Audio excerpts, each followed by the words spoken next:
My responsibility this evening is to present my personal perspective on the issue of homosexuality.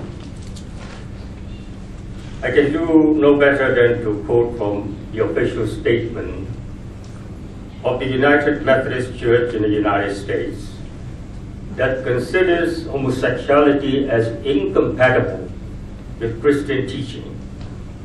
And I'm a Methodist.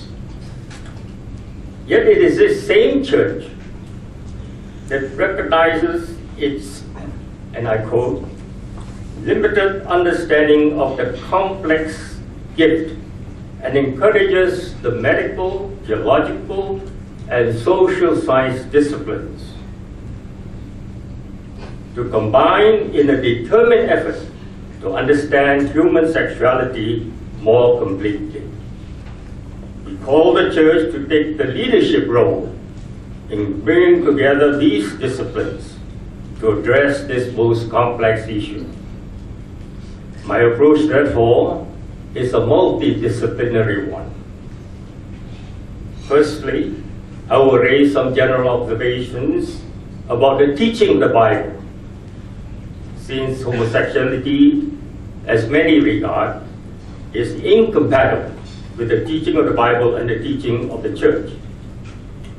I quote a former colleague of mine when I was teaching in the Southern Methodist University in Dallas, Victor Paul Furnish, this distinguished professor of New Testament, who wrote, "Homosexuality is not of prominent biblical concern.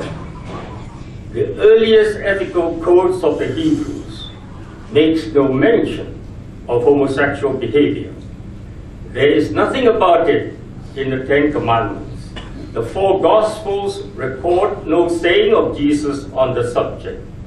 The texts that are discussed in the Bible are few and far between, and not even all of these are pertinent." But what do we see in many of our churches throughout the world?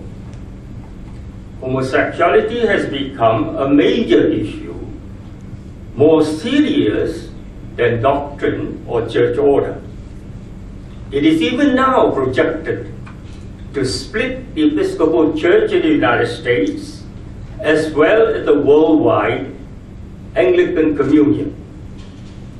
The Archbishop of Canterbury, who will be in Singapore this weekend, is personally gay affirming, but he has to recognize the current teaching of the Anglican Communion, which is against homosexuality. As Christians refer to this source of the Bible, those who are anti-gay are quick to say, "Did the Bible say so?" And they close the book, and discussion stops. And the issue of homosexuality is no longer discussed. The teaching of the Bible leads to the teaching of the church. And when that becomes official, obedience is demanded. The different perspectives arising from the different interpretations of the words of the Bible and the teachings of the church and its pronouncements change as we gain more knowledge and more new insights. My view is that the different books of the Bible are time-bound, historically related, culturally conditioned, and contextually based. They're related to the time and place of the recorded events. They reflect the society and the culture of the time when the books of the Bible were written. The revelation of God is mediated and translated by inspired human beings who are not infallible. We have to account, therefore, also for the relevancy of the teaching of the church and the words of the Bible to our contemporary context. The various books of the Bible are the products of writers who claim to have received the revelation from God and under the inspiration of the Holy Spirit put it in writing. The different interpretations resulting in the changing teachings of the church and the varying perspectives of biblical scholars and theologians. This process continues, and we have today come together to share our different perspectives, and though we differ, we are expected to respect differences. The teaching of the church must necessarily be changing continuously. Take, for instance, human relationships. Moving from a predominantly patriarchal society to more equality between men and women. In reference to health, we're attributing disease not so much to spirit possession, but more to bacteria and viruses. In terms of geography, even the flat earth, which has been rounded in the spherical one, our worldview is ever-changing. With this as a background, the biblical view of sexual relationships or homosexual sex is that heterosexuals who engage in same-sex acts are sinful.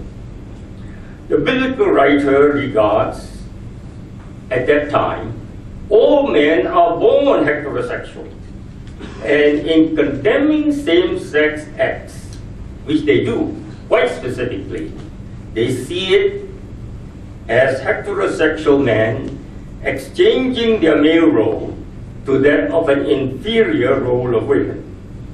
They were then not able to distinguish between whom we now identify as homosexual from the heterosexual.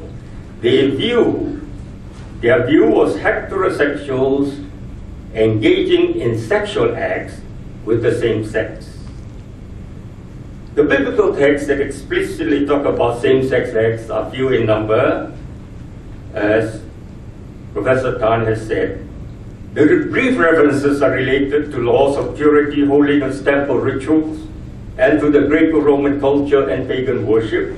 There were temple prostitutes, male prostitution, pederasty, mentoring, and sex with young call boys. Jesus did not deal with same-sex relations in his teaching, although he had much to say about sex, love, marriage, and divorce.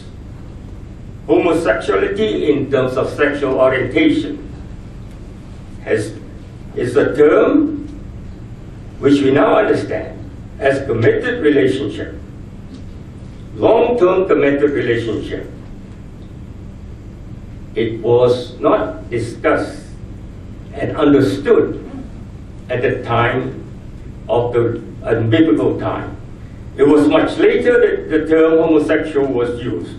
As a term, it was first introduced as late as 1869. It first appeared in newer translations of the Bible, the Revised Standard Version in 1946, and the New International Version in 1978. We must remember that homosexuality is not originally a biblical word. These terms like heterosexuality, bisexuality, presuppose an understanding of human sexuality that was possible only with modern psychology and sociological analysis. The ancient writers were operating without the faintest idea of what we have now learned to call sexual orientation. As we look closely at the biblical records related to sexuality, even then we see how they have varying perspectives. The law of Moses allowed for divorce. Jesus categorically forbids divorce. Yet many Christians, in clear violation of a command of Jesus, have been divorced. Divorced people are allowed